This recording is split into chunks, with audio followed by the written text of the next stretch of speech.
Oke ya, kita mulai. Bismillahirrahmanirrahim. Assalamualaikum warahmatullahi wabarakatuh. Selamat sore semuanya. Selamat sore, Pak. Selamat sore, Pak. Oke ya, seperti biasa di awal silakan diaktifkan dulu kameranya untuk dokumentasi hari ini.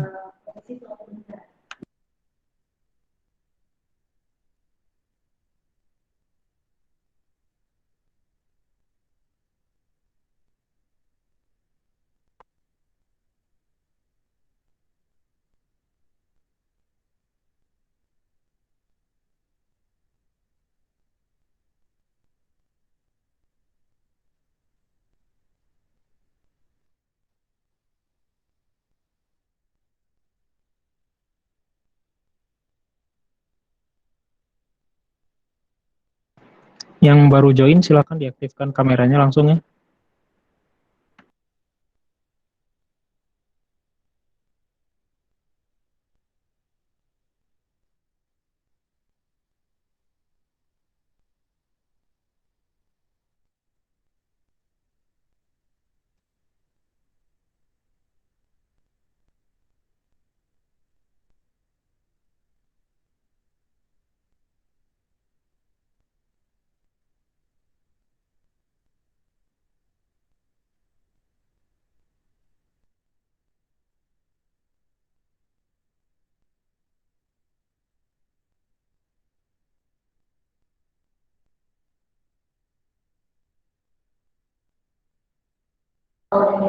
Baik ya, terima kasih.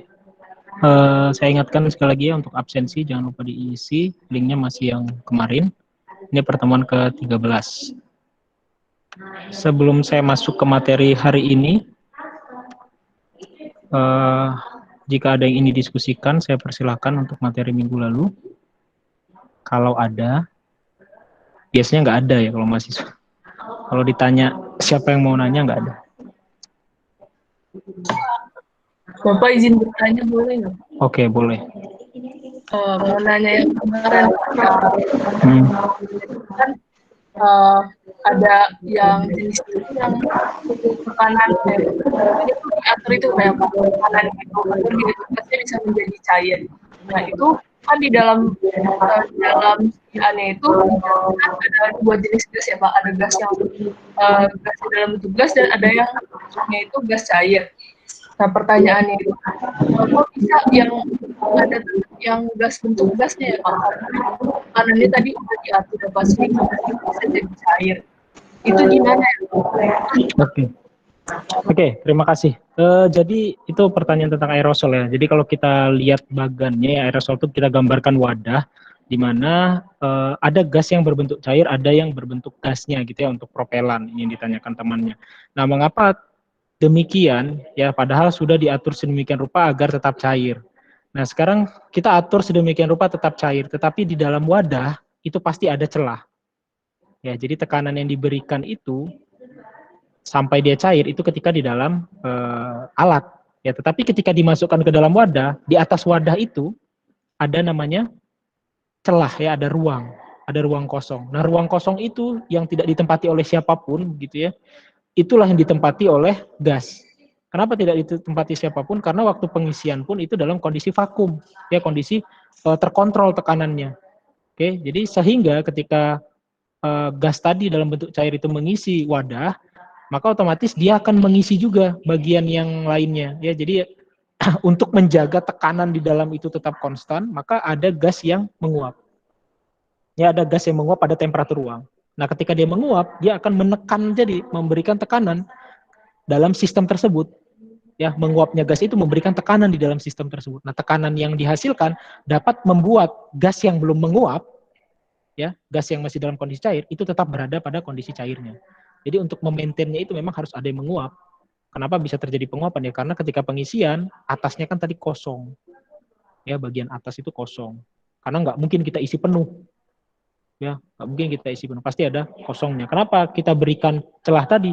Ya agar ada tekanan dari propelan. Ya kalau kita penuhkan cairan semua, ya tekanannya dari mana berarti? Ya, tapi kalau ada gas yang menekan ke segala arah, gara-gara propelan tadi menekan ke segala arah, maka otomatis ketika kita buka katupnya ya akan terjadi dorongan ya, dorongan dari gas tadi yang di atas menekan ke bawah, dan yang di bawah ada deep tube ya kemarin. Deep tube itulah tempat si cairan tadi keluar. Gitu. Jadi tetap harus ada space kosong, di mana space kosong nanti akan diisi oleh gas yang dalam bentuk cair, akan menguap. Itu secara otomatis gas itu akan menguap. Karena pada kondisi ruang, kalau tekanannya tidak tinggi, maka dia akan berada dalam bentuk gasnya. Nah, ketika diberi tekanan yang tinggi, kemudian kita simpan gitu di dalam wadah, nanti si ini ada yang menguap juga, si si gas cairnya, gitu ya. Jadi mengapa demikian? Karena ada kekosongan. Nah, kekosongan itu diisi oleh gas agar memberikan tekanan. Oke. Ada lagi yang mau Baik, Pak. Terima kasih, Pak. Ya, silakan jika ada yang ditanyakan lagi.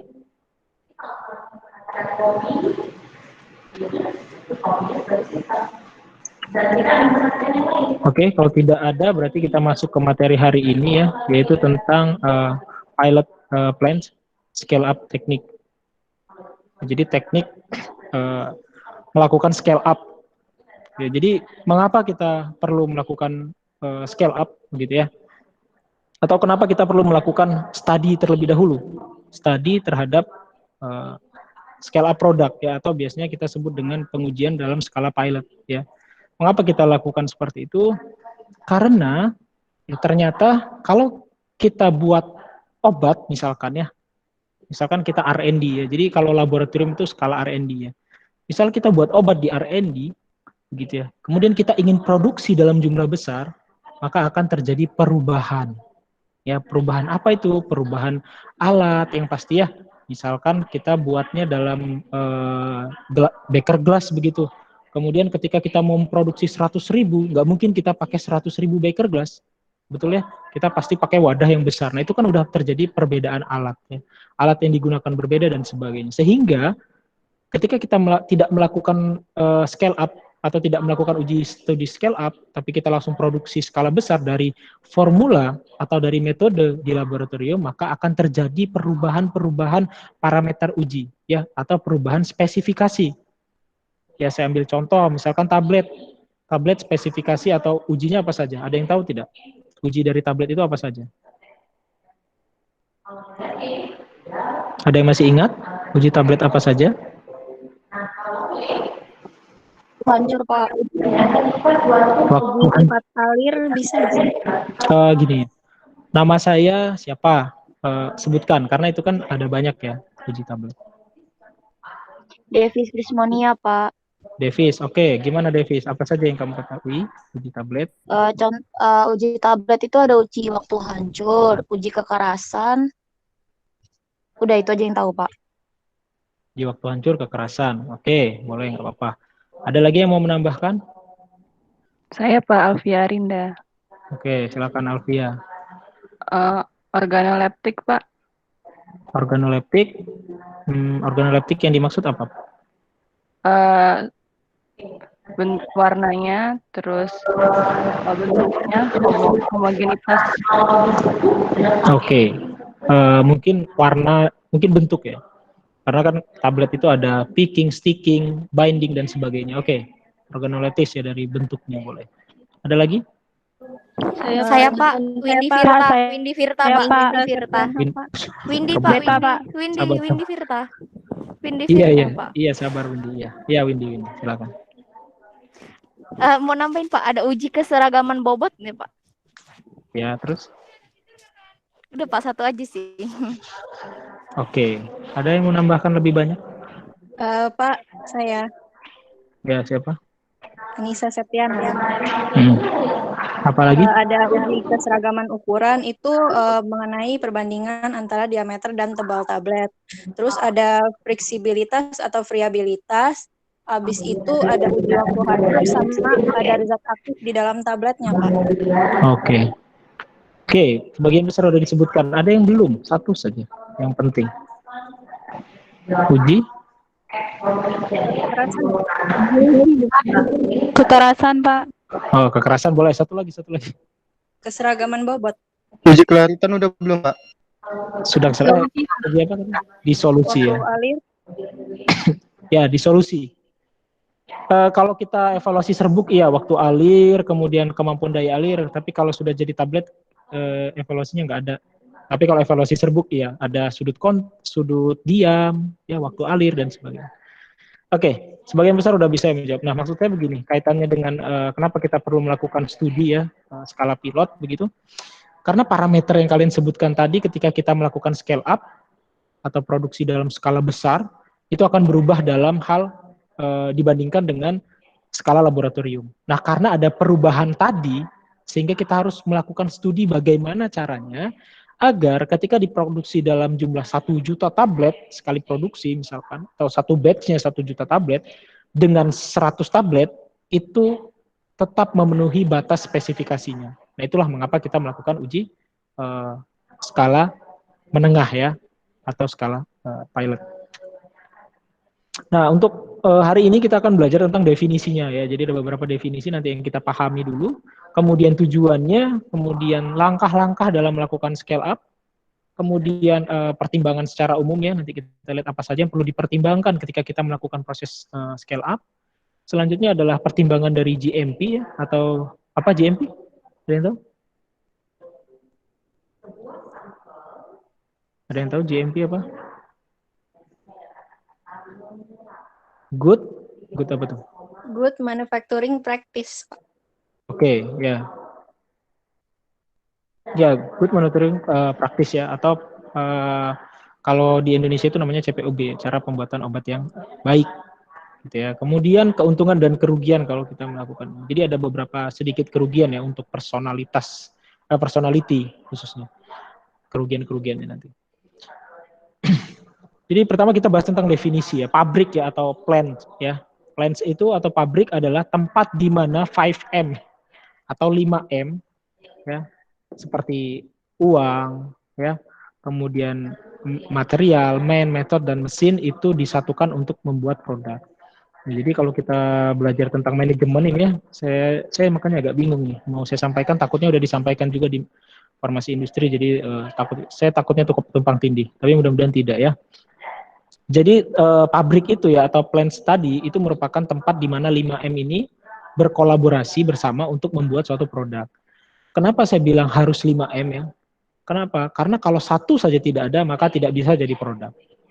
Misalkan kita nggak punya uang, orangnya ada, bahan ada, metode ada, mesin ada, tapi nggak punya uang, ya nggak punya uang untuk membayar biaya produksi dan sebagainya, maka tidak akan terbuat suatu produk, ya. Sehingga money itu sangat penting, ya. Uang bukan segalanya, tapi segalanya butuh uang, ya. Kemudian material, ya, atau bahan baku. Ya kalau kita bisa bilang itu sebagai bahan baku kalau di suatu produksi atau di sebuah pabrik farmasi ya. Bahan baku, kita ingat bahwa tanpa adanya bahan baku ya maka nggak bisa jadi apa-apa.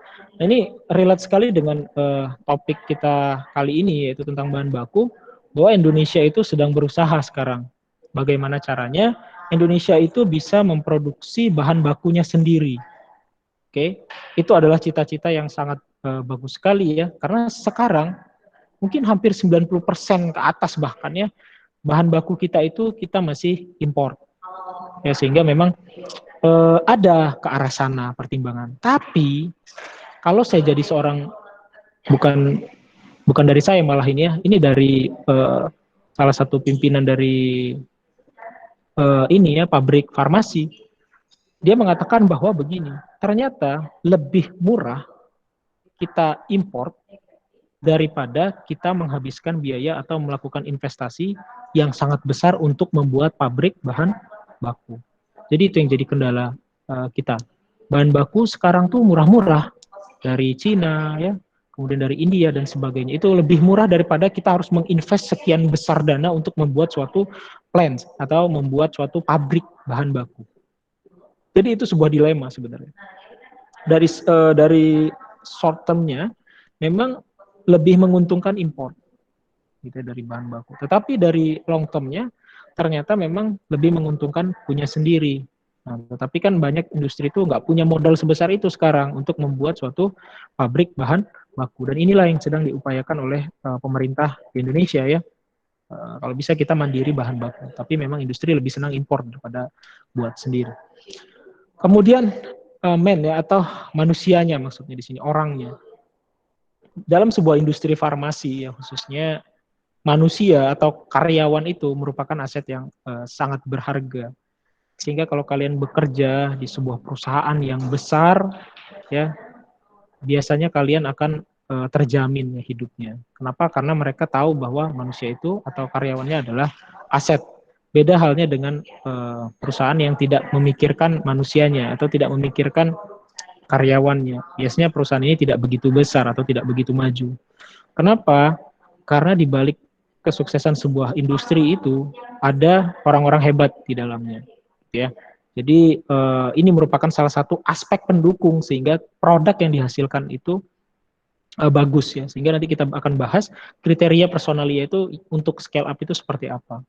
Jadi ini sangat penting personalia ini atau orangnya ini ya. Sehingga kalian itu harapannya di bangku kuliah ini memiliki spesifikasi juga. Jadi tidak hanya produk, tetapi manusia juga punya spesifikasi yang harus dipenuhi sebelum terjun ke lapangan, gitu ya.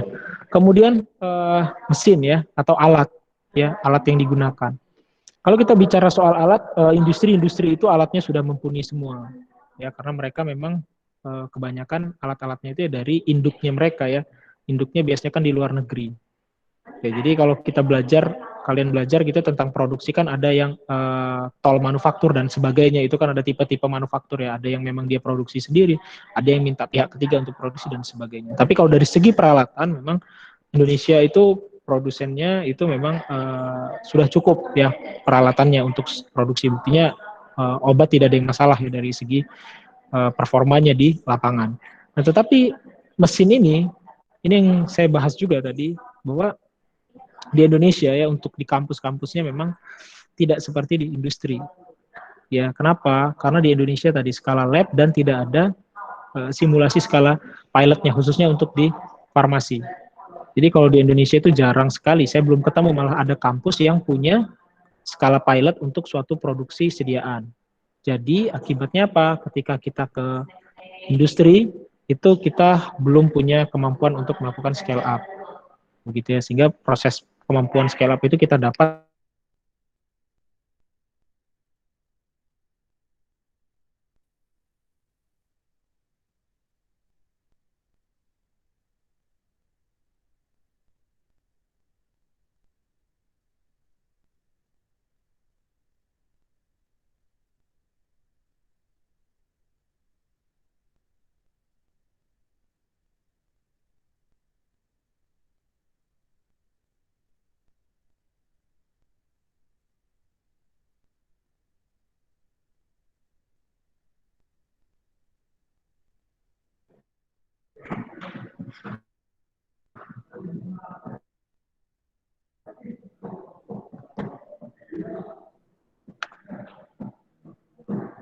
cek.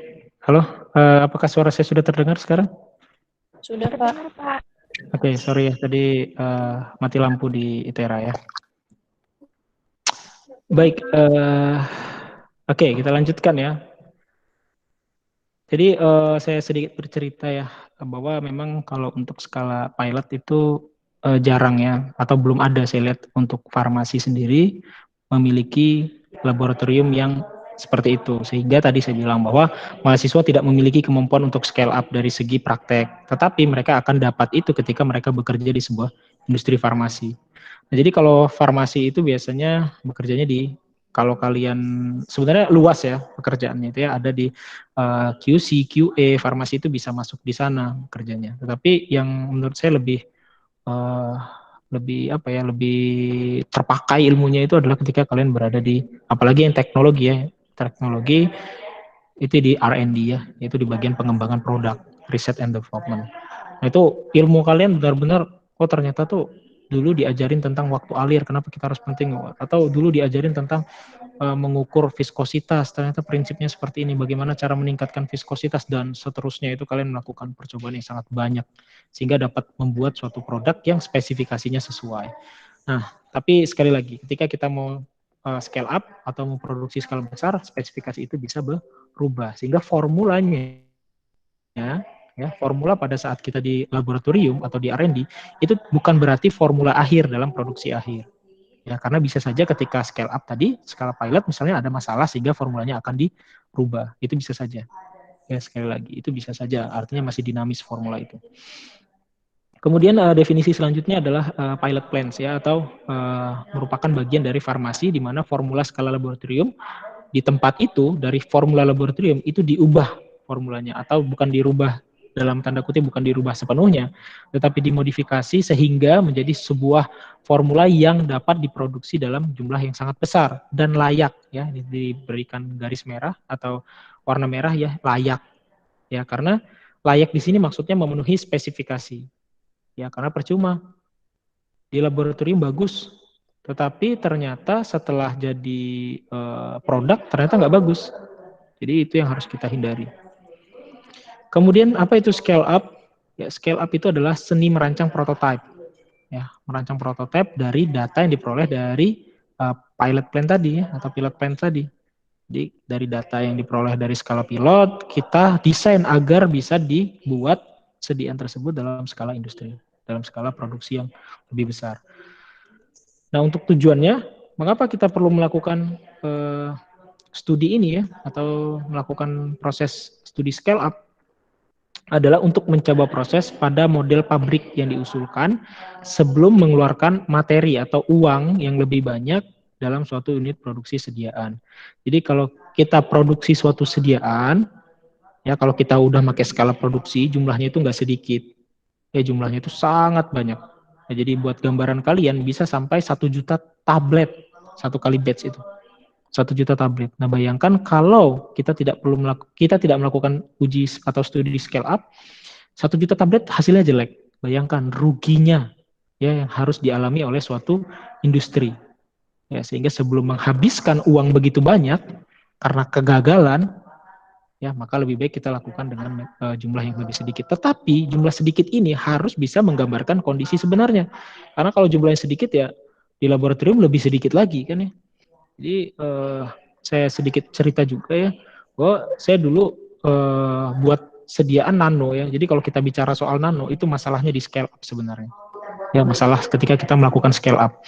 Jadi saya buat nano dulu di sonikasi sekian detik dan seterusnya, pemanasan sekian detik, artinya butuh energi yang banyak gitu ya, membutuhkan energi.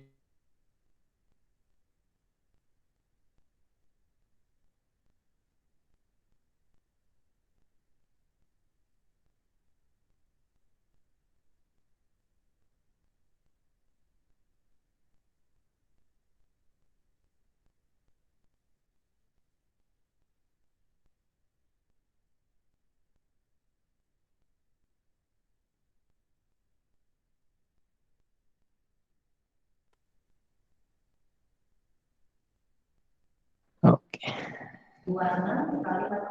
Cek, suara saya terdengar? Terdengar, Pak. Halo? Terdengar, Pak. Oke.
Cek, suara saya terdengar nggak ya?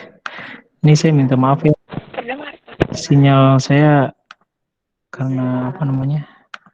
Lagi mati lampu ini sulit ya, karena kan kalau ITERA itu kan di Jatimulyo, apa nama daerahnya. Ya jadi kurang bagus lah gitu ya untuk sinyal handphone maksud saya. Oke, tadi saya lanjut cerita tadi ya sedikit masalah sediaan nano ya. Karena ini kaitannya dengan poin kedua ya, di mana pemeriksaan formula untuk menentukan kemampuannya bertahan pada batas spesifikasinya pada skala batch dan modifikasi proses akibat scale up tadi. Jadi kalau kita bicara soal nano ini ya, tadi saya cerita bahwa ketika 5 mili itu hasilnya berbeda dengan 20 mili, padahal hanya 4 kali lipat saja ya. Dari 5 mili ke 20 milinya. Waktu itu saya buat banyak dikit karena buat uji. Nah ternyata hasilnya beda. Gitu. Jadi scale up-nya sederhana, padahal itu dari 5 ke 20 saja sudah begitu berbeda. Nah, sehingga penting sekali ya kita melakukan uji skala pilot ini. Tadi untuk memastikan bahwa ketika dia diproduksi dalam jumlah yang sangat banyak, masih memiliki batas spesifikasi yang sesuai. Kemudian evaluasi dan validasi pada proses dan peralatan. Ya, ketika kita melakukan scale up ini juga kita melakukan validasi. Ya, selain evaluasi adalah validasi. Apa itu validasi? Ada yang tahu validasi itu apa?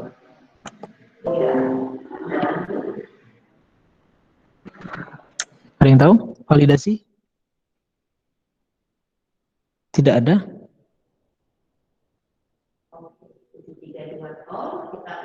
Oke, tidak ada ya. Jadi validasi itu kan proses untuk memvalidkan ya, atau untuk memastikan ya bahwa yang kita lakukan itu sudah benar. Ya, sehingga ada validasi proses, ada validasi alat, biasanya kalibrasi dan sebagainya. Yaitu untuk memastikan. Nah, pada proses scale up ini kita juga melakukan validasi pada prosesnya. Ya, proses pembuatannya maksudnya ya. Pada proses pembuatannya, apakah proses pembuatan tersebut valid atau tidak untuk membuat sediaan yang sesuai keinginan kita. Maupun peralatannya itu kalibrasi. Ya, kita lakukan kalibrasi ya di peralatannya, apakah memang sudah memenuhi kriteria kita ya. Karena kalau kalian belajar di CPOB kan ada tuh kualifikasi dan validasi ya. Jadi itu akan lebih detail di sana. Kemudian untuk mengidentifikasi step penting ya, atau rate limiting step dari proses manufaktur. Jadi kalau kita sudah melakukan uji scale up uji study scale up ini ya, uji skala pilot, kita akan tahu kira-kira di step mana yang merupakan faktor penentu dari mutu sediaan kita. Misalkan biasanya itu di milling ya, di proses penggilingan, kemudian proses mixing, kemudian di proses pencetakannya dan sebagainya. Kalau misalkan tablet itu merupakan rate limiting step ya, kecepatan pencetakan dan sebagainya. Itu rate limiting step yang menentukan mutu dari sediaan kita. Itu saya beri contoh ketika dia sediaannya adalah tablet. Nah, dengan kita melakukan uji ini, kita dapat mengidentifikasi kira-kira berapa ya yang benar-benar bagus kecepatan pencetakannya misalkan. Kemudian gaya yang diberikan berapa. Kemudian kecepatan milling, waktu milling dan sebagainya, itu merupakan step-step yang harus kita ketahui bahwa dia merupakan bagian yang sangat mempengaruhi sekali mutu dari sediaan kita. Kemudian selanjutnya adalah memberikan pedoman untuk produksi dan pengendalian proses. Jadi hasil dokumen yang kita lakukan, dokumen uji dari skala pilot itu merupakan rujukan ya, atau pedoman untuk bagian produksi maupun pada saat proses pengendalian ya, atau pada proses maintenance dan sebagainya. Yaitu akan kita dilihat dari dokumen-dokumen hasil uji skala pilotnya. Sehingga kalau ada apa-apa ya, ada kesalahan apa-apa, biasanya disalahkan yang bagian pengembangan produk ini, yang bagian scale up ini. Karena memang bagian produksi itu hanya terima formula yang sudah dianggap sesuai. Gitu ya. Kemudian untuk memberikan master formula. Ya, jadi master formula itu artinya formula yang dipakai untuk produksi skala besar. Ya, master formulanya berapa gram ini sekali produksi satu batch, misalnya 500 kg amilum ditambahkan sekian kilogram apa dan seterusnya sehingga jadi tablet. Ya, jadi master formula itu harus disediakan di proses skala pilot. Kemudian dan cara pembuatannya ya. Jadi stepnya itu harus dijelaskan dengan sedetail-detailnya. Kalau kita membuat master formula ya, apakah di milling selama berapa menit atau berapa jam misalkan, sampai berjam-jam dan seterusnya. Intinya harus detail ya. Selanjutnya adalah untuk menghindari masalah saat scale up ya. Dengan kita melakukan studi-studi tadi ya, akibatnya kita dapat memprevent ya atau mencegah terjadinya masalah saat produksi skala besar. Ya, kenapa penting mencegah itu ya tadi ya? Karena ketika produksi skala besar kita menghabiskan materi yang cukup banyak untuk satu kali produksi, sehingga kalau gagal, jelek hasilnya nggak bisa dijual, ya maka otomatis itu akan menjadi kerugian yang sangat besar. Kemudian langkah-langkah dalam melakukan scale up itu, yang pertama adalah menentukan target pasar ya. Waktu kita mau mengembangkan suatu produk, maka yang pertama adalah kita tentukan target pasarnya, ya, sehingga kita dapat menentukan maksimum biaya untuk produksi. Jadi harus kita tentukan dulu, kita lihat di pasarannya berapa. Misalkan kita mau buat sediaan tablet, pasarannya satu strip tuh kompetitor kita harganya 5.000 atau 2.000 misalkan. Maka jangan sampai cost kita yang kita keluarkan untuk membuat itu ternyata 10.000. Nah, mau jual berapa gitu ya. Jadi ini kan sistem manajemen umum ya. Kalau kalian berdagang pun seperti itu. Pikirkan modalnya.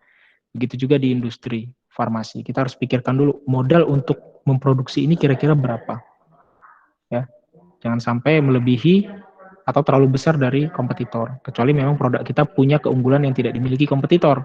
Kalau sama saja ya cuma masalah branding ya. Berarti kan punya kita lebih mahal, orang kurang tertarik ya dengan produk kita. Kemudian setelah kita menentukan budgetnya, baru kita lakukan studi laboratorium. Ya, jadi kita studi laboratorium dulu dan perencanaan scale up pada saat bersamaan. Studi laboratorium berarti kita melakukan uji dalam jumlah yang sedikit ya. Tadi saya contohkan misalkan kita buat sediaan nano itu 5 mili saja dan seterusnya. Atau kalian buat tablet itu buatnya 100 tablet saja dan seterusnya. Ya, kita lakukan sekaligus kita melakukan perencanaan scale up. Ya, perencanaan scale up-nya bagaimana? Mau pakai alat apa? Spesifikasi alat dan seterusnya. Itu di CPOB ya. Kemudian tentukan langkah-langkah rate controlling dalam proses yang diusulkan. Tadi ya langkah-langkah pentingnya apa saja yang harus kita benar-benar kontrol, yang harus benar-benar kita pantau prosesnya, entah itu proses penggilingannya, mixingnya dan seterusnya. Ya, ini merupakan rate limiting step-nya ya. Kemudian lakukan studi pendahuluan yang lebih besar skalanya dari laboratorium. Jadi kita lakukan scale up secara kecil ya, maksudnya lebih besar dari laboratorium, dengan peralatan yang digunakan dalam tahap rate controlling untuk membantu dalam desain pabrik. Jadi kita kalau bisa, selain kita menaikkan jumlah volume produksinya, kita menggunakan alat dengan spesifikasi yang sama kalau bisa ya dengan mau ketika proses produksi skala yang lebih besar. Ya, sehingga paling tidak jenisnya sama. Ya, walaupun tidak sama persis gitu ya ukurannya dan sebagainya. Ya, jadi jangan sampai berbeda jauh antara skala yang pilot dengan skala produksi. Karena nanti nggak bisa menggambarkan berarti. Ya. Kemudian setelah kita tentukan alat-alatnya apa saja, baru kita merancang dan membangun pilot plan-nya ya. Termasuk ketentuan untuk proses dan pengendalian lingkungan, sistem pembersihan, dan sanitasi, kemudian sistem pengemasan dan penanganan limbah, dan memenuhi persyaratan badan yang mengatur atau BPOM, dalam hal ini adalah CPOB-nya. Jadi baru kita rancang skala pilot. Nah, untuk skala pilot itu sudah harus menerapkan sistem CPOB. Ya, kalau kita di laboratorium apa namanya? Bukan GMP, apa namanya? GLP ya, Good Laboratory Practice. Ya, jadi cara penggunaan laboratorium ya, praktek laboratorium yang benar. Nah, itu biasanya laboratorium yang sudah tersertifikasi itu biasanya sudah menerapkan GLP itu ya. Biasanya ISO berapa gitu ya laboratorium. Nah, itu biasanya laboratoriumnya sudah tersertifikasi internasional. Nah, kita kembali lagi ke situ tadi ya, bahwa ketika kita melakukan uji skala pilot, maka otomatis kita harus menerapkan semua seolah-olah seperti produksi skala besar. Ya, jadi sudah ada sistem pengendaliannya, sistem pembersihan dan sanitasi, sistem pengemasan dan penanganan limbah. Limbah pun harus kita pikirkan di skala pilot. Ya, karena nanti ketika BPOM itu melakukan inspeksi sebelum dia memberikan izin, itu kan dia inspeksi dulu. Bagaimana nih kesiapannya? Ya, kesiapan produknya dan seterusnya. Jadi dari skala pilot itu sudah dipertimbangkan atau disiapkan semuanya. Sehingga ketika dia sudah di-approve untuk skala produksi yang lebih besar, sistem tersebut berjalan. Ya. Nah, ini kita perhatikan bahwa limbah sih. Saya tuh sebenarnya senang sekali membahas soal sistem sanitasi dan limbah ini. Kenapa? Karena memang ketika kita bicara sudah produk skala besar, maka limbah yang dihasilkan itu tidak sedikit pastinya juga jumlahnya akan besar. Nah, di Indonesia ini memang sudah mulai ya, sudah mulai pemerintah itu memberikan aturan-aturan terkait dengan lingkungan, ya sehingga sehingga sebuah aturan dari BPOM itu sangat ketat sekali untuk soal limbah. Ya bahkan kalau limbah-limbah itu harus ada biasanya itu ikan dulu ya yang dilalui, apakah dia ikan itu hidup, kalau ikan itu mati maka tidak boleh itu dibuang. Banyak lah pokoknya faktor. Ikannya juga bukan ikan lele ya, kalau ikan lele ya kuat ya. Ikannya ikan yang sensitif terhadap lingkungan yang pasti. Nah itu biasanya ada bagian pengolahan air limbah ya, IPAL ya, kalau di sebuah kampus misalkan. Nah tetapi saya sedikit keluar dikit dari topik ya. Indonesia itu kenapa sih lingkungannya nggak kayak luar negeri gitu ya? Tahu Indonesia kenapa alamnya itu rusak udah dibiarin aja gitu, sampah sampah berceceran di mana-mana ya, karena ternyata memang sense of belongingnya itu kecil banget di Indonesia itu, rasa memiliki tempat tersebut ya, rasa memiliki daerah tersebut atau rasa memiliki negara itu kita tuh rendah, kita hanya berpaku pada pemerintah dan private saja, misalnya swasta dan sebagainya. Jadi misalnya ada sampah gitu misal di kampus misalkan ya, ini mungkin pelajaran buat kalian.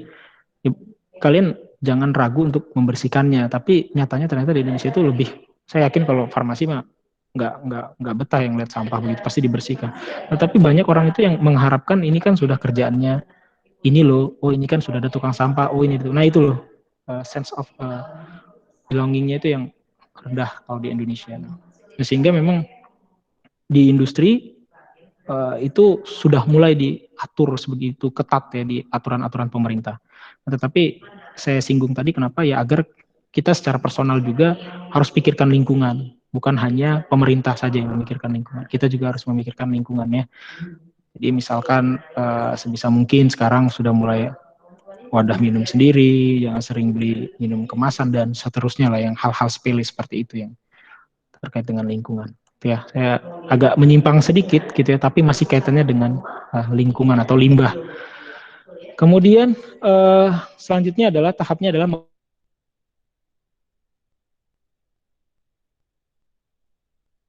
apa itu yang kita evaluasi, yaitu produk dan prosesnya. Apakah produk kita dari skala pilot tadi itu sudah memenuhi spesifikasi atau tidak? Ya misalkan tablet tadi ya kalian sebutkan untuk parameter ujinya ada apa saja, itu dievaluasi. Proses termasuk economical proses ya, termasuk bagaimana energi yang digunakan ya, uang yang dihabiskan untuk proses tersebut. Jadi sebisa mungkin ya kita itu sebuah industri itu melakukan atau prosesnya itu ya, itu adalah seefisien mungkin. Ya, jadi sebisa mungkin sedikit-dikitnya cost gitu kan ya, kita dalam proses pembuatan, tetapi sebisa mungkin itu kita dapat hasil yang sangat tinggi gitu kan ya. Jadi modal sekecil-kecilnya hasil untung yang sebesar-besarnya kan, seperti itu. Jadi sebisa mungkin kita menurunkan cost produksi. Ya bagaimana caranya? Ya makanya sekarang dunia itu 4.0 ya, industri 4.0 itu sudah mengganti manusia itu dengan mesin kan kebanyakan. Yaitu karena kalau gaji manusia terus daripada memaintain mesin itu lebih murah maintenance mesin daripada manusia. Itu kan salah satu inilah ya, teori bisnis lah ya, seperti itu. Nah, kemudian keputusan apakah melanjutkan pengembangan paradigma pada skala penuh atau tidak. Nah, jadi perlu digarisbawahi ketika kita memberikan formula kemudian di scale up, belum tentu produk kita itu akan diproduksi secara besar-besaran ya. Kenapa? Ya dilihat lagi tadi cost-nya kira-kira sesuai enggak, hasilnya bagaimana, hasil evaluasinya dan seterusnya. Kalau memang nggak sesuai ya, daripada kita habiskan uang lebih banyak, lebih baik kita habiskan uang cukup sampai skala pilot saja. Gitu ya. Jadi itu yang pertimbangan-pertimbangan. Nah, kalau dia seandainya disetujui ya, maka baru kita ajukan ke badan terkait. Ya, kita ajukan perizinan dan sebagainya. Ini kan pertama internal dulu. Ya, apakah internalnya ini sudah oke atau belum dari segi produsennya? Kalau sudah oke baru kita ajukan. Gitu ya. Jadi ajukannya pun ke Badan POM itu nanti akan saya tampilkan ya data-data apa saja yang bisa kita ajukan gitu. Kemudian selanjutnya adalah proses pengembangan. Jadi ada beberapa tahap proses pengembangan. Yang pertama adalah laboratory scale batch ya, atau development batch. Ini adalah batch yang sangat kecil jumlahnya, di mana biasanya itu jauh sekali ya dibandingkan dengan skala produksi, jumlahnya sekali produksi. Kemudian ada pre-exhibit batch ya, atau batch kualifikasi proses. Kemudian ada exhibit batch atau pivotal batch atau pilot batch. Dan yang terakhir adalah production scale batch. Jadi ini adalah proses-proses pengembangan formulasi. Nanti akan kita bahas. Nah, yang pertama tadi ya, laboratory scale batch ya, atau skala laboratorium begitu. Nah, ini merupakan pengembangan awal ya pada tahap laboratorium. Semua mahasiswa atau semua bukan mahasiswa ya, semua saintis ya atau orang yang bekerja di R&D itu pasti membuatnya dalam skala laboratorium dulu ya, dalam skala yang kecil sekali. Nah, biasanya dia 100 sampai 1000 kali lebih kecil dari batch produksi. Ya, jadi misalkan kalian produksinya hanya 30 gram atau biasanya kalau di lab-lab itu nggak sekecil itu juga ya. Kalau di R&D itu biasanya 1 kilo sekali buat itu, misalnya buat salad misalkan ya. Buat salad 1 kilo. Ya berarti nanti untuk sekali produksi satu batch-nya sekitar 1 ton gitu ya. Kalau kita di lab kan hanya 20 gram, 10 gram ya, tapi kalau di lab-lab yang R&D jarang sedikit itu ya. Biasanya agak sedikit banyak lah, 200 gram, 300 gram. Kenapa? Karena ada uji-ujinya. Kalau kita kan buat udah ya. Kalau di ini ya, kalau di praktikum maksud saya. Oke, jadi untuk gambaran kalau di ini kita jumlahnya banyak biasanya karena untuk banyak evaluasi ujinya. Kemudian per batch-nya tadi ya, 3 sampai 10 kilo ini kalau dia sediaannya semi solid, kalau sediaannya cair dia 3 sampai 10 liter, atau kalau dia bentuknya tablet itu 3.000 sampai 10.000 unit. Ya, jadi itu skala laboratoriumnya. Kenapa kita melakukan uji skala laboratorium dulu ya, atau pengembangan produk di laboratorium dulu? Yaitu yang pertama untuk mendukung proses formulasi. Formulasi trial errornya ya di laboratorium. Ya, kemudian adalah untuk pengembangan wadah. Nah, ini hal yang menarik ya. Kalau wadah itu memang dikembangkan dari laboratorium. Kenapa? Karena beda wadah yang dimaksud adalah wadah akhir ya. Jadi bahan wadahnya. Jadi kalau bahan wadahnya misalnya gelas dan sebagainya macam, tembus cahaya atau tidak, itu dari skala laboratorium sudah kita pilih.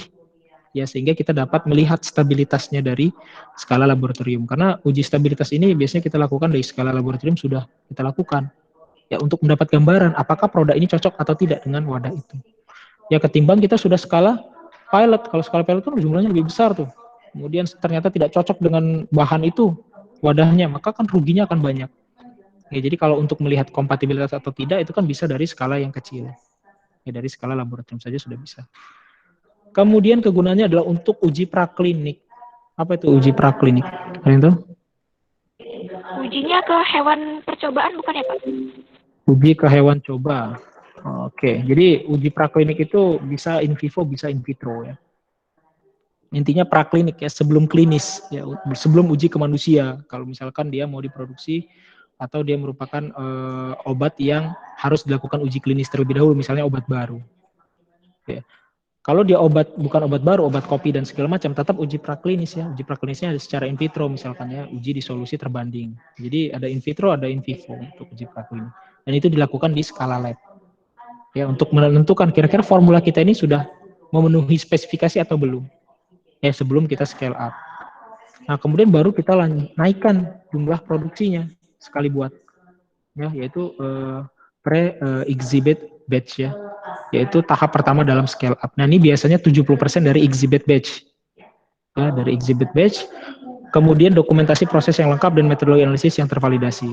Nah, setelah proses pre-exhibit batch ini, dokumentasi prosesnya itu harus sudah lengkap dan metode analisisnya harus sudah tervalidasi ya. Jadi kita harus tahu metode analisisnya yang cocok itu seperti apa. Ya, metode analisisnya. Kemudian kegunaannya adalah untuk mendeteksi masalah sebelum kita naikkan ya, ke skala yang lebih besar atau batch yang lebih besar. Yaitu skala yang selanjutnya adalah exhibit batch atau pivotal batch atau pilot batch. Merupakan batch demonstrasi. Ya, jadi batch ini merupakan batch yang menggambarkan, maksudnya demonstrasi itu sudah bisa menggambarkan kondisi ketika dia diproduksi secara besar ya, atau ketika proses produksi ininya rutinnya. Jadi dia harus menggambarkan itu sehingga disebut juga sebagai batch demonstrasi. Dalam tahap ini ya, nah ini dokumentasi yang bisa kita peroleh ya, yaitu produk, spesifikasi produk, data uji stabilitas itu kita submit ke FDA. Ya, jadi belum produksi skala besar kita ya, belum produksi besar, masih skala pilot, yaitu skala lab pilot. Kita sudah bisa mensubmit untuk memperoleh izin ke FDA kalau dia di Amerika, kalau di Indonesia kan ke Badan POM. Nah data-data di pilot inilah yang dipakai, kita nggak bisa pakai data laboratorium. Misalkan submit misalnya nih ke Badan POM pakai data laboratorium tentang stabilitasnya, kekerasannya dan seterusnya, itu nggak bisa. Badan POM untuk apa katanya data ini? Data ini kan belum di scale up, kalau di scale up formula ini bisa jadi tidak sesuai. Jadi yang harus diberikan adalah data yang di skala pilot yang sudah lab ya, lab pilot tadi.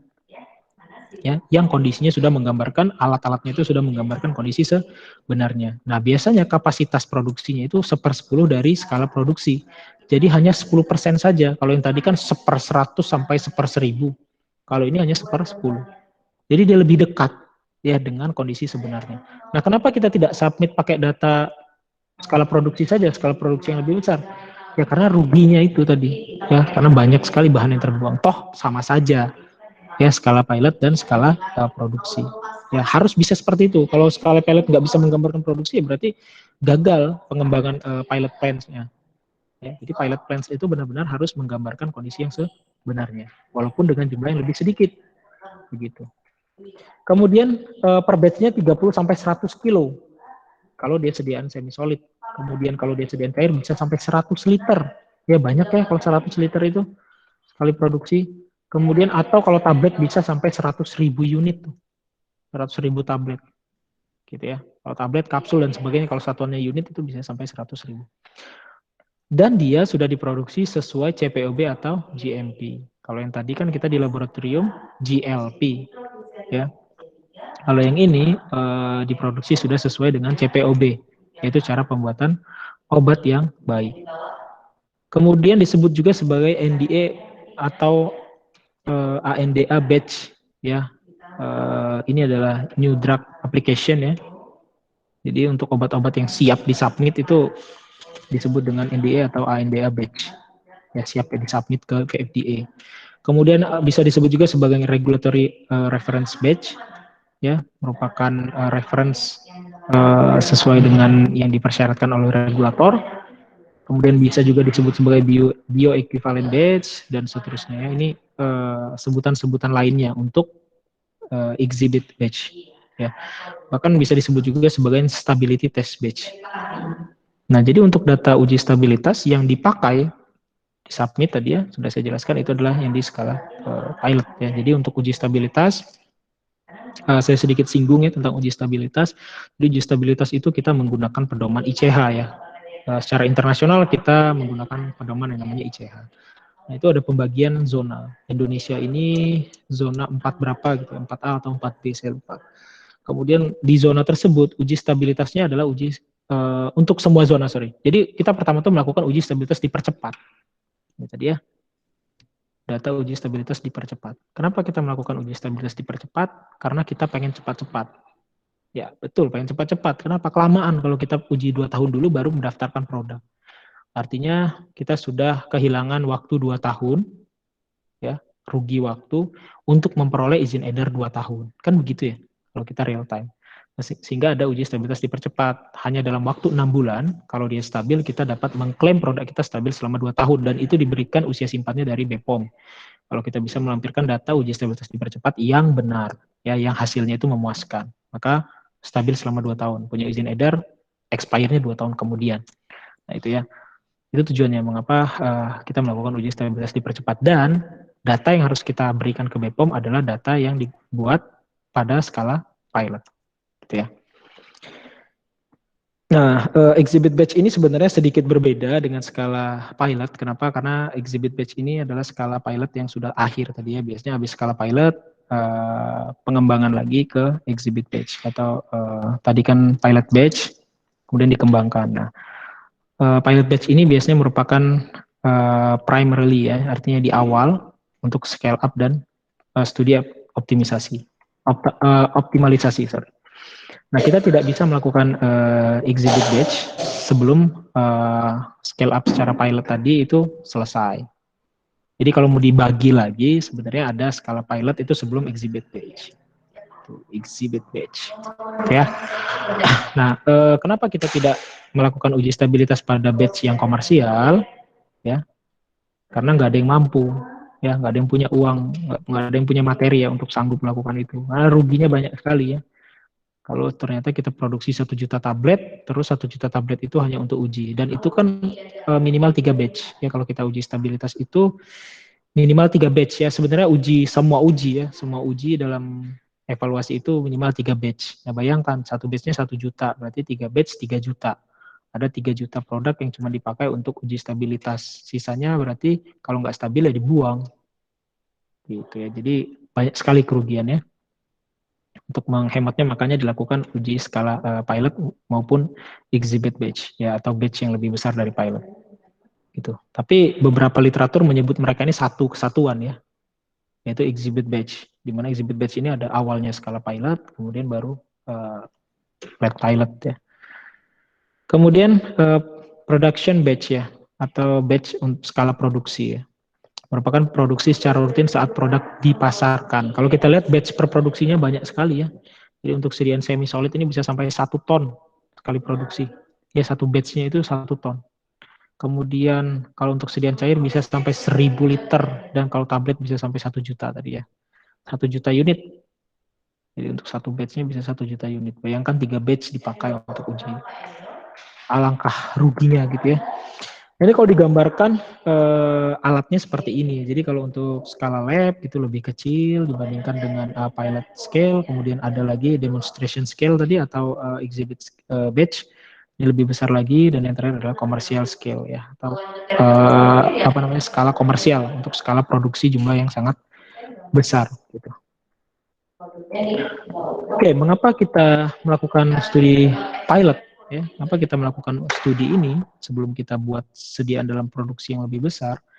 Karena untuk investigasi produk dan proses pada skala menengah sebelum mengalokasikan tadi ya uang atau materi yang lebih banyak dalam produksi skala penuh ya, untuk mengirit itu. Tapi sekali lagi ya, mengirit itu tanda kutip harus menggambarkan kondisi sebenarnya. Kalau mau mengirit ya skala lab aja ya, benar-benar mengirit kan.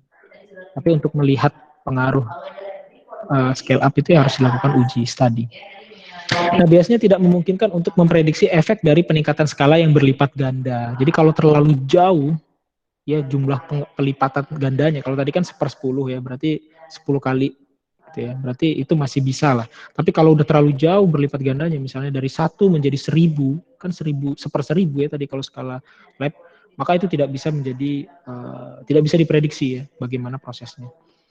Kemudian tidak mungkin merancang pabrik pemprosesan skala besar hanya dari data laboratorium. Misalnya kita dari laboratorium taunya pakai tadi ya, pakai mortir dan stepper atau pakai beker glass. Kemudian kita mau mendesain skala pabrik ya nggak kebayang mau gimana kan. Ya, dan tidak tahu hasilnya bagaimana. Masa ya kita siapkan 1000 beker glass gitu kan. Kemudian kita siapkan 1000 orang untuk ngaduk, kan nggak mungkin ya. Pasti kita jadikan satu di alat, dan itu akan mempengaruhi hasil dari spesifikasi produknya. Kemudian kegunaan dari pilot plan tadi sebenarnya ada beberapa kegunaan. Yang pertama ada mengevaluasi studi laboratorium dan membuat koreksi dan perbaikan produk dan proses pembuatannya. Jadi sekali lagi ya, formula laboratorium itu bisa dikoreksi oleh ketika kita melakukan proses pengembangan. Ya misalnya sudah valid nih di laboratorium, ternyata amilumnya pakai sekian persen, gitu ya. Baru dia tabletnya bagus. Ternyata setelah di skala pilot ternyata harus ada perubahan sedikit, tapi biasanya minor ya, tidak mayor perubahannya. Maka itu bisa saja terjadi ya, karena kita sudah bicara skala yang lebih besar. Pun begitu proses pembuatannya ya, proses pemanasannya, misalnya kemarin proses pemanasannya atau pengeringannya sekian menit. Nah, ketika dia dalam skala industri dibuat jadi 1 jam misalkan, itu it's okay ya, karena memang itulah fungsi kita melakukan studi scale up ya. Kemudian memproduksi produk dalam jumlah kecil untuk evaluasi sensorik. Jadi tujuannya tadi walaupun dia lebih besar dari skala laboratorium, tetapi kan setidaknya lebih kecil dari skala produksi. Jadi tujuannya produk tadi kita bisa lakukan evaluasi sensori, kimia, mikrobiologi, ya dan seterusnya. Dan kita dapat memprediksi usia simpannya dari skala pilot tadi. Gitu. Jadi memang yang harus dilakukan uji stabilitas yang wajib itu untuk submit ke Badan POM adalah yang skala pilot, bukan yang lab. Oke, lab itu hanya sebagai rujukan kita untuk formulasi ketika skala yang lebih besar. Kemudian menyediakan data yang digunakan untuk membuat keputusan, ya apakah produksi dilanjutkan atau tidak. Dan kalau dia positif, misalnya dilanjutkan ke produksi skala besar, maka kita juga dapat merancang dan membangun ya pabrik yang berukuran penuh. Oke, jadi bisa membangun dari awal, bisa juga modifikasi. Jadi itu gunanya ya kita lakukan uji skala pilot. Kemudian ada pertimbangan umum. Yang pertama adalah tanggung jawab pelaporan ya terkait dengan uji ini. Jadi kalau kita melakukan uji skala pilot, yang bertanggung jawab melaporkan itu adalah orang yang terlibat, yang pasti ya. Orang yang terlibat dalam itu dalam hal ini adalah R&D group ya, dengan pembagian staff. Jadi kalau kita di R&D itu pasti ada bagian-bagiannya. Apakah ada bagian R&D yang produk A, produk B dan seterusnya. Biasanya R&D yang mengembangkan produk apa misalkan produk steril misalkan, atau R&D yang mengembangkan produk antibiotik dan seterusnya, itu ada staff-staffnya tergantung dari mana bagian yang sedang di scale. Kemudian formulator yang bertanggung jawab untuk memberikan laporan ya, memberikan laporan pengujiannya. Jadi selain dari si R&D secara garis besar si formulatornya juga ya, yang mendevelop atau mengembangkan produk. Ya dia bisa masuk ke dalam bagian produksi sehingga dia bisa mensupport ya, mensupport data-data yang diperoleh dia ketika dia melakukan formulasi, sehingga menjadi gambaran bagi bagian produksi untuk melakukan scale up ini. Kemudian personal requirement. Jadi kalau kita lihat ini tidak hanya farmasi ya, jadi memang utamanya farmasi atau apoteker. Atau nggak harus apoteker ya, farmasi misalkan dia nggak apoteker dari S1 langsung S2 itu juga banyak. Ada beberapa teman yang seperti itu, tidak apoteker tapi langsung S2 misalkan dia bekerja di industri di bagian R&D. Ini yang merupakan aset itu adalah orang-orang yang berpengalaman di dua bidang ya, yaitu bidang laboratoriumnya ya, atau di bagian pilotnya maupun di bagian produksi. Jadi kalau dia punya pengalaman di bidang scale up ya, yaitu di bagian pilot maupun di skala produksi, biasanya orang ini yang akan diutamakan untuk terlibat dalam proses scale up ini. Ya, jadi orang yang berpengalaman itu. Kenapa mereka lebih diutamakan? Karena mereka memiliki atau sudah mengerti ya tujuan dari formulator dan perspektif dari personil produksi. Dia mengerti perspektif dari formulator atau R&D di laboratorium, dia juga mengerti tentang perspektif seorang bagian di produksi. Gitu. Jadi dia memiliki pengalaman-pengalaman itu, biasanya dia dipakai. Nah, tidak jarang juga itu biasanya dosen-dosen ya, dosen-dosen di kampus-kampus itu sering dijadikan konsultan tapi ya. Jadi dia nggak terlibat langsung tapi sebagai konsultan. Kalau saya sedikit cerita mungkin di Bandung itu yang saya tahu ya, saya nggak tahu lebihnya, mungkin lebih banyak dari itu. Ada 2 sampai 3 lah. Kalau tidak salah itu yang merupakan konsultan dari sebuah industri. Enak ya jadi konsultan. Jadi dia hanya memberikan solusi dari masalah yang disampaikan oleh industri, karena dia sudah punya pengalaman tentang sediaan tersebut, biasanya dia bisa mengatasinya. Dan itu gajinya besar. Ya, kalau sudah sampai konsultan biasanya bukan orang biasa. Kalau masih kayak kita nih, masih muda-muda ini ya, susah ya jadi konsultannya, orang nggak percaya. Biasanya orang-orang yang sudah sepuh, ya sudah banyak pengalaman. Kemudian biasanya di grup scale up itu juga ya, di grup studi scale up ini atau skala pilot ini juga ada orang engineer ya, atau ada engineering, ya, ada orang teknik harus ini. Kalau tidak ada maka repot ya, karena kita tadi sekali lagi kita tidak belajar proses scale up kecuali yang sudah berpengalaman tadi.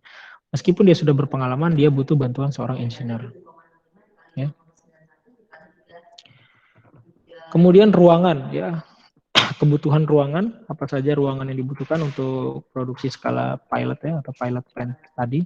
Yang pertama adalah ruang administrasi ya. ruang administrasi dan informasi, kemudian ada ruang atau area pengujian fisik, kemudian ada standar equipment floor space, dan ada storage area atau area penyimpanan. Nah, yang pertama adalah administration information process ya. Ini merupakan kantor lah ya, kantor yang layak lah ya, dengan ada meja dan seterusnya lah, intinya kantor ya. Ya, intinya dia menyediakan ruang untuk saintis maupun teknisian untuk melakukan studi ya, untuk studi, membaca hasil dan seterusnya ya. Karena kalau nggak ada ruangan ini ya mereka mau bekerja di mana begitu kan. Jadi disinilah mereka nanti untuk mengevaluasi hasil-hasilnya dan seterusnya. Kemudian adalah area tes fisik ya. Ya. Jadi untuk area tes fisik ini setidaknya area ini memang sudah secara permanen ya. Biasanya gabung dengan area lain, maksudnya gabung dengan divisi lain, itu oke-oke saja untuk evaluasi fisik. Ya, ini terdiri dari alat-alat untuk tes fisika ya, misalnya kita mengukur partikel, penimbangan. Kalau penimbangan skala kecil ya oke lah di sini, tapi kalau skala besar kan nggak mungkin pakai alat ini. Kemudian mengukur kadar dan seterusnya ya, itu ada khusus area untuk pengujiannya. Kemudian adalah standar pilot plant equipment floor space ya, floor space. Nah ini ruang pilot plants yang kecil. Nah jadi dia ini isinya adalah peralatan untuk pembuatan. Jadi kalau tadi untuk evaluasi, di sini untuk pembuatan. Untuk semua jenis bentuk sediaan, ya segala jenis bentuk sediaan skala pilot sekali lagi ya. Peralatan produksi skala menengah dan skala penuh sangat penting dalam evaluasi efek peningkatan skala formulasi dan proses penelitian. Peralatan yang digunakan kalau bisa portable ya, artinya bisa dia tidak permanen ya, bisa dipindahkan ya kalau bisa, kalau nggak bisa ya sudah. Dan ruangan untuk membersihkan juga harus disediakan. Ya, harus memenuhi spesifikasi CPOB intinya ya. Ya, bagaimana pembersihannya dan seterusnya itu harus sudah dipikirkan. Kemudian yang terakhir adalah ruangan penyimpanan ya, dari ruangan pilot plant tadi. Ruangan penyimpanan, di mana ruang penyimpanan ini harus memiliki beberapa tempat ya. Yang pertama adalah tempat untuk tempat produk atau excipient yang diterima ya, artinya yang akan dipakai untuk proses pembuatan, dan ada tempat yang di reject ya, tempat excipient atau zat aktif yang di reject, ada yang tidak di approve. Kemudian tempat penyimpanan juga harus menyediakan wadah ya, atau tempat untuk wadah sediaan. Jadi wadah sediaan kita materialnya ya, atau bahan-bahannya itu bisa disimpan di sana. Jadi ketika kita memproduksi itu tidak ke gudang yang lain, ya, karena gudang ini kan lebih dekat. Kemudian review of the formula ya, atau melakukan review gitu ya, evaluasi dari formula. Ini kajian menyeluruh dari setiap aspek formulasi adalah penting. Kemudian tujuan dari setiap bahan dan kontribusinya pada produk akhir yang diproduksi pada peralatan skala kecil harus dipahami. Jadi kita harus memahami benar-benar formulanya. Ya harus tahu juga kontribusinya. Jadi kalau kita kurangi, bagaimana hasilnya kita tambahkan, bagaimana. Ini biasanya dilakukan QBD ya, quality by design ya. Nah, itu tidak akan saya bahas di sini. Kemudian sehingga efek scale up yang menggunakan peralatan yang mungkin menyebabkan produk mengalami berbagai jenis dan derajat stres dapat lebih mudah diprediksi. Jadi intinya dia dengan kita mengetahui pengaruh-pengaruh excipient dari formula tadi terhadap parameternya atau pada spesifikasinya, maka kita dapat memprediksi ya kira-kira pada kondisi stres yang seperti apa itu dapat merubah spesifikasinya, itu bisa kita prediksi. Kemudian raw materials, nah ini penting juga kita untuk melakukan validasi ya, melakukan approval atau validasi untuk raw material. Kenapa? Padahal dia di skala pilot ya, mestinya kan sudah di skala lab.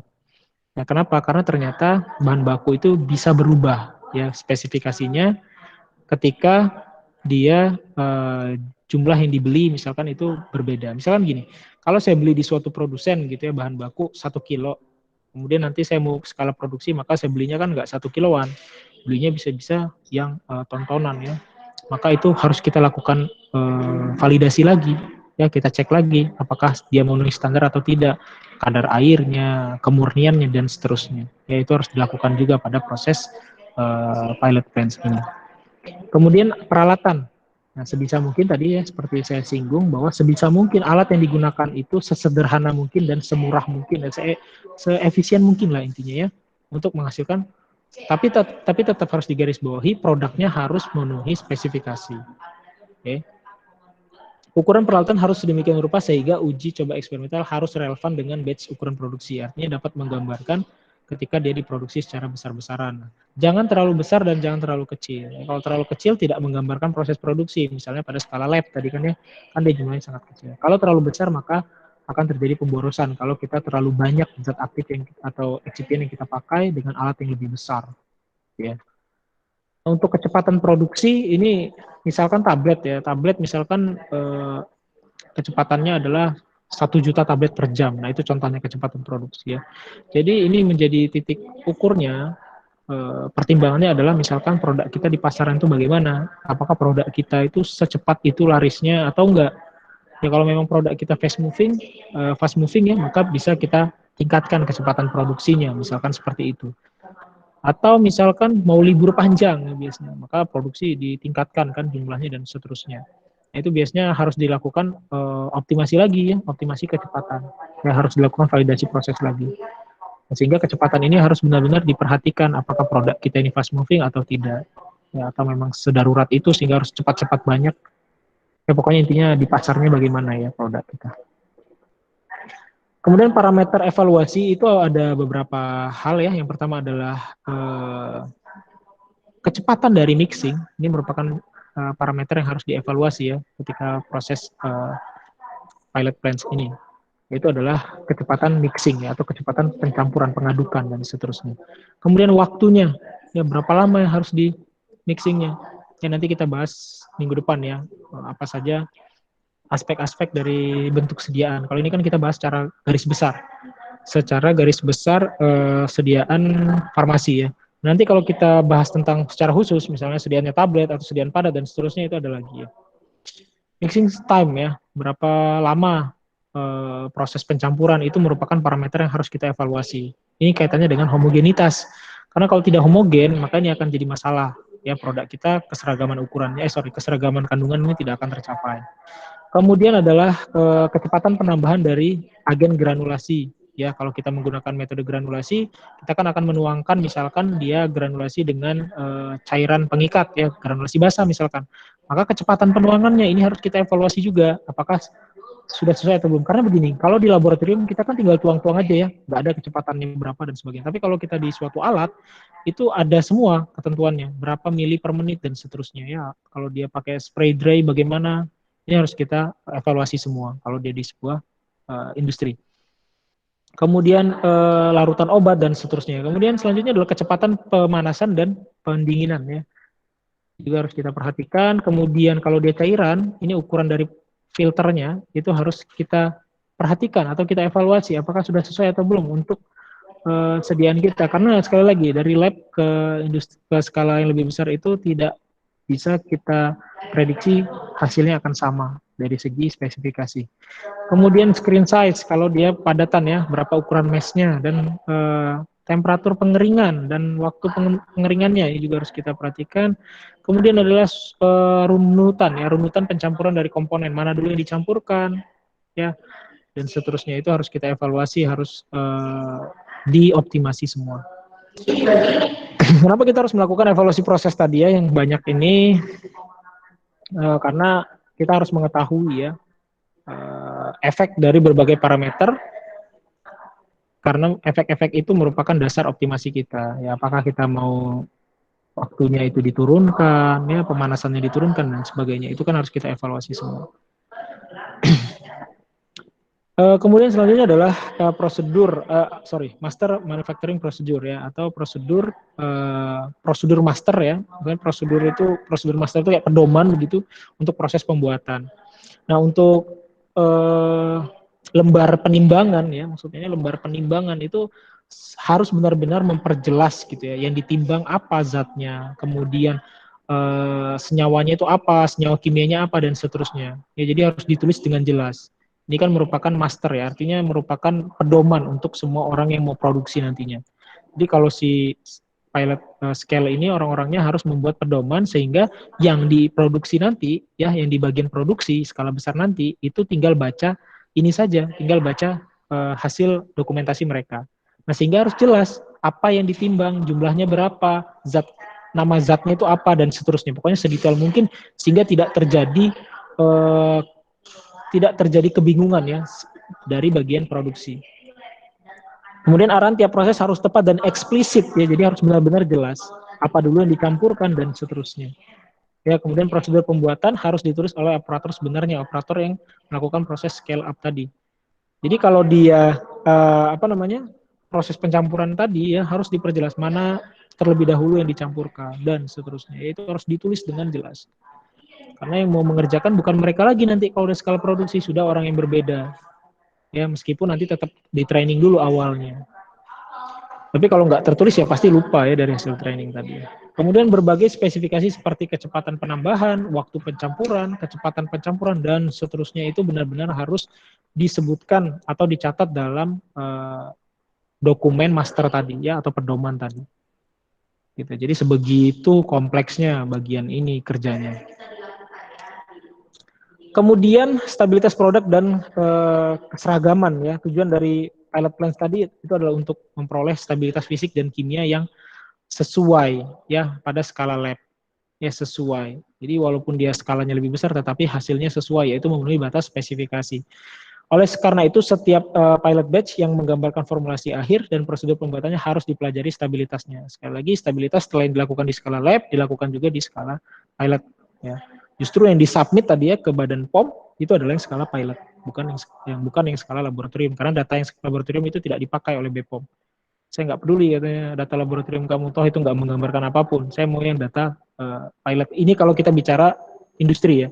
Tapi kan sebelum dia melakukan pilot ya harus laboratorium dulu. Kalau nggak stabil di laboratorium ngapain dia lanjutkan ke pilot gitu maksud saya. Tapi kalau sudah stabil kemudian di pilot nggak stabil berarti dicari penyebabnya apa? Kenapa nggak stabil? Gitu. Uji stabilitas juga dilakukan dalam sediaan yang sudah jadi. Ya, jadi stabilitas ini kan sebenarnya dilakukan di semua bagian ya, di skala lab, skala pilot, kemudian skala produksi besar-besaran itu juga kita lakukan uji stabilitas.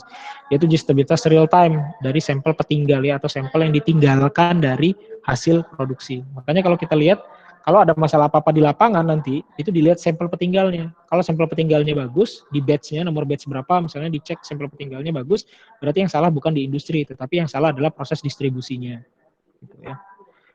Itu saya rasa akan lebih banyak dibahas di manajemen farmasi industri. Kemudian adalah pertimbangan dari GMP ya atau Good Manufacturing Practice. Yang pertama harus dipertimbangkan adalah kualifikasi peralatannya. Ini kalau di CPOB sekali lagi ini dibahas detail. Saya yakin di farmasi industri itu dibahas detail soal yang begini-begini. Kualifikasi peralatan, validasi proses, ini kan di CPOB semua ya.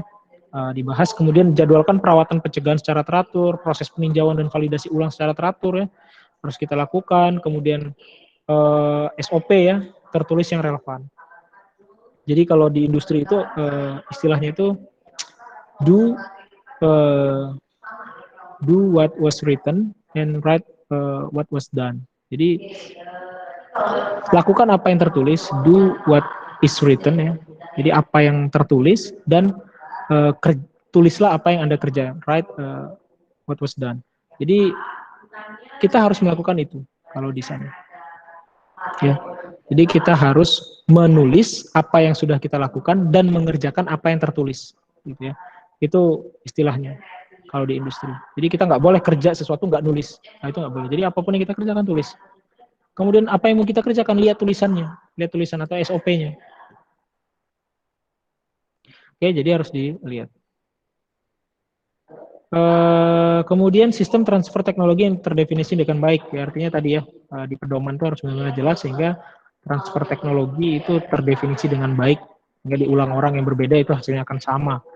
Kemudian adalah prosedur pembersihan yang tervalidasi dan pengaturan peralatan yang teratur untuk memudahkan aliran material dan mencegah kontaminasi silang. Ini saya rasa sudah dibahas ya.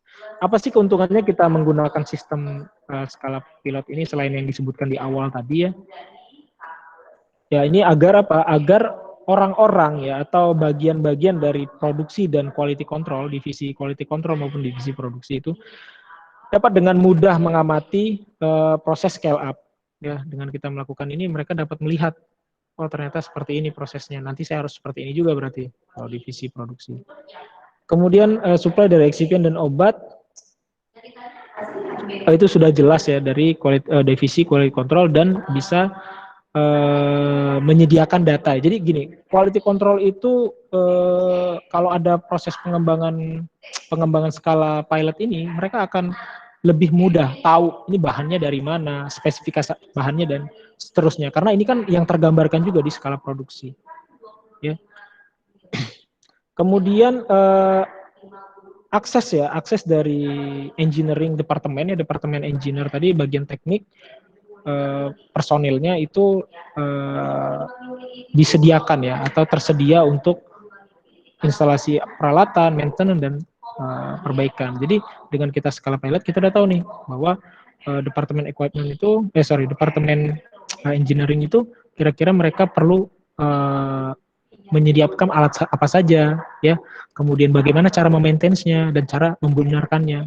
Jadi bukan ketika sudah produksi secara besar-besaran. Kalau secara besar-besaran tiba-tiba ada masalah, ini butuh waktu kan si engineer-nya untuk menyelesaikan masalah itu. Nah, dengan adanya skala pilot tadi, si engineer ini udah mempersiapkan kira-kira untuk peralatannya apa saja, maintenance-nya bagaimana peralatan ini dan seterusnya.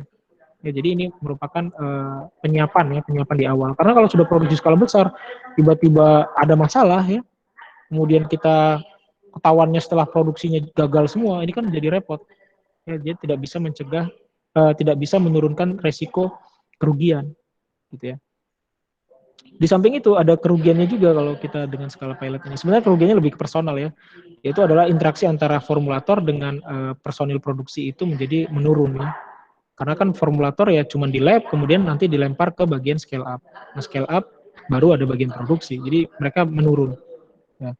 Kemudian masalah itu biasanya dilimpahkan ketika ada permasalahan itu, biasanya bagian produksi itu akan menyalahkan bagian pilot plans-nya. Ya, kenapa ada masalah ini pasti gara-gara pilot plans-nya gimana nih waktu dulu. Nah, itu sih lebih ke personal saja. Itu kerugiannya. Tapi lebih banyak keuntungan yang pasti. Oke, mungkin saya akan tampilkan sebentar ya. Ini ada video nih. Sorry, kalau saya malah menampilkan ini ya. Ini saya tampilkan dulu video sebuah industri, sebuah laboratorium skala pilot di luar negeri ya, di kampus. Mudah-mudahan kampus ini mungkin kalian tertarik ya untuk ke sana ya, untuk studi lanjut ke sana. Oke, ya, saya share dulu screen-nya.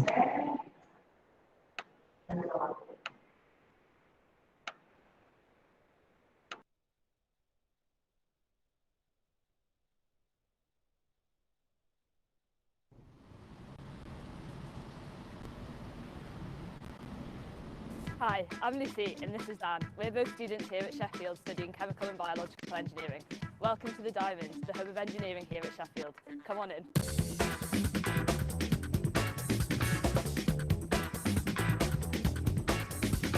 So this is the pilot plan. It's really key to your learning here as a student in the department. Over here we have the continuous powder processing line. Over there we have our bioreactors as well. Are we all ready? Let me take you over to our bioreactors. Biotechnology is becoming ever so more important in modern day. Therefore, we have many state-of-the-art fermenters here. These units allow you to cultivate microorganisms for applications in pharmaceuticals and in biofuels as well. So now, I'm going to take you over to Dan. He's going to talk to you about the continuous powder processing line. So here we have the continuous powder processing line provided by GA Pharma Systems. At the University of Sheffield, we're incredibly lucky to be the first university in the world to have this exact equipment. The importance of it in the pharmaceutical industry is that we're trying to make this key change from batch production over to continuous so we can make more of a higher quality tablet. So let's have a look. So here's the hopper. This is where we store all our powder and we can use it to feed in at a specified feed rate into our granulator, which is this long tube here. At the granulator, we'll add some liquid, maybe some water, just to thicken it up and clump these powder particles together to form granules. But the problem is they're a bit too wet, so we need to dry them. This huge thing here, this is our fluidized bed, and this is where we blow hot air in and mix it all around to take away some of that moisture and make them more dry granules. This whole system can be controlled by this control system. We can control the parameters and set what we want so we can say our feed rate, how much liquid, how hot the air is, or to specify what's going on and which will ultimately affect your end tablet. So after we've dried the granules, we'll take them into the blender so we can shred up all the granules and make them of uniform size, and then we can take it down into the mixer. Now here's our opportunity to add any special ingredients that you want to add. It could be your active pharmaceutical ingredient, which will actually be the drug that does the job. However, we can't really do that here. After it's mixed, we'll take it all the way up here. We'll add some lubricant so it doesn't stick when it's in the tablet press. And we'll prepare the mixer, and then it comes down to the tablet press here. Do you want to help me take a look? So this complicated machinery helps us to make our tablets at such a high speed. Here, the powder comes in, it gets compacted at such a high speed, we have the potentials of making about 30,000 tablets per hour, which is huge in comparison with what we could normally make in a small scale lab. So over here, we can control what our tablets will look like. We can control how fast the powder comes into the press, how hard we can compact them, and how big they are. And ultimately, we can end up with our tablets. Do you want to take a look? So now let's go and talk to Lucy again, and we can talk a bit about why it's helpful and the application for after university life. Hi, Lucy.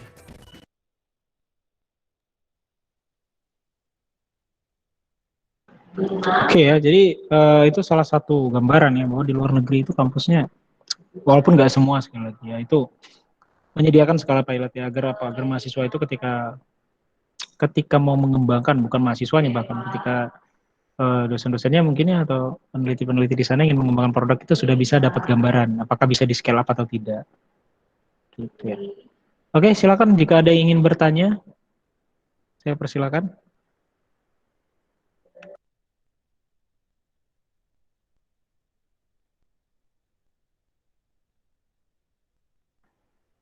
Oke, ada tidak yang bertanya terkait dengan materi hari ini yaitu tentang scale up ya. Jadi scale up itu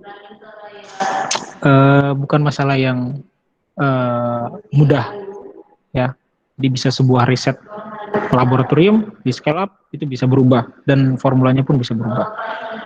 Ya, jadi formula dari laboratorium itu sebagai acuan, tapi ketika diaplikasikan ternyata perlu perubahan sedikit, perubahan proses maupun apapun itu bisa saja terjadi.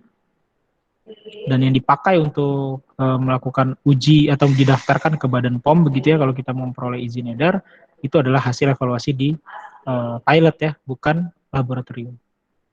Gitu. Oke. Silakan kalau ada yang mau bertanya, kita masih ada waktu ini 5 menit paling tidak. Tidak ada. Jadi tadi ada gambarannya di sebuah kampus ya di luar negeri. Di Shuffle ya, tidak salah.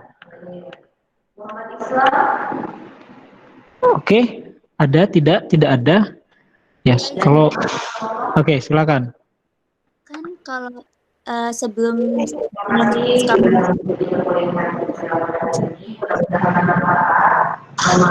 sorry, suaranya putus-putus. Putus nggak? Masih agak berbentar, coba saya ganti. Mungkin internet saya.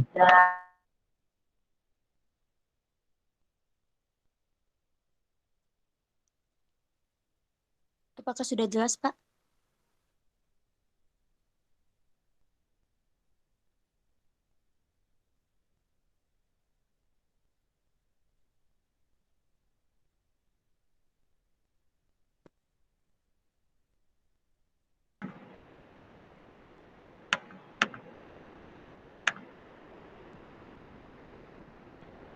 Sorry. Gimana tadi pertanyaannya? Saya. Jelas ya, Pak? Gimana? Formulasi itu kan uji lab ya, Pak. Nah, kalau misal ada perbaikan, itu lakukan uji lab dari awal. Oh, oke. Kalau ada perbaikan, nggak perlu ya kita lakukan uji lab lagi. Misalnya di industri diubah sedikit formulanya. Maka yang kita lakukan adalah evaluasi di skala pilotnya. Gitu ya. Jadi memang ketika kita rubah itu karena begini, kalau kita balik lagi ke skala ini ya, kita rubah misalkan, terus kita balik lagi itu kan kayak kerja 2 kali ya. Misalkan ada sedikit perubahan nih di skala pilot, maka diubah, kemudian dievaluasi dan berhasil misalkan. Ngapain kita balik lagi gitu ya. Gitu biasanya perubahannya juga minor kok, nggak begitu signifikan ya. Perubahannya minor. Biasanya perubahan itu lebih ke proses sebenarnya. Formula itu mungkin hanya di konsentrasinya saja yang berubah sedikit, tapi lebih banyak itu di proses. Kayak misalnya proses pengeringannya, karena dia udah banyak yang dikeringkan 1 ton misalkan ya, maka nggak seperti kita mengeringkan 100 gram. Waktunya bisa lebih lama, dan seterusnya. Tapi kalau untuk kembali lagi ke laboratorium sih, kecuali dia mayor ya sekali lagi ya. Kalau mayor, begitu banyak formula yang dirubah, ya maka balik ke lab lagi. Dicari lagi di lab, ngubahnya di lab malah bukan di ini, bukan di mana, bukan di pilot ya. Misalnya jelek nih, benar-benar jelek, dicoba ubah ternyata nggak bisa, ya udah berarti dibalikin lagi. Gitu. Tapi nggak terlalu sih kalau formula ya. Sekali lagi biasanya diproses sih, proses pengeringan, proses pengadukannya biar lebih homogen bagaimana. Karena kalau kemarin kita pakai apa namanya, kita pakai pakai Baker glass atau apa itu kan mungkin lebih mudah homogennya. Kalau ini skalanya besar kan tadi ya, mixing time-nya maupun mixing speed-nya itu harus kita perhatikan ya, kecepatan mixing. Itu saja paling. Jadi tidak akan terlalu banyak mestinya ya, mestinya nggak akan terlalu banyak. Oke, kalau tidak ada yang ditanyakan lagi, cukupkan berarti ya pertemuan hari ini. Jadi kita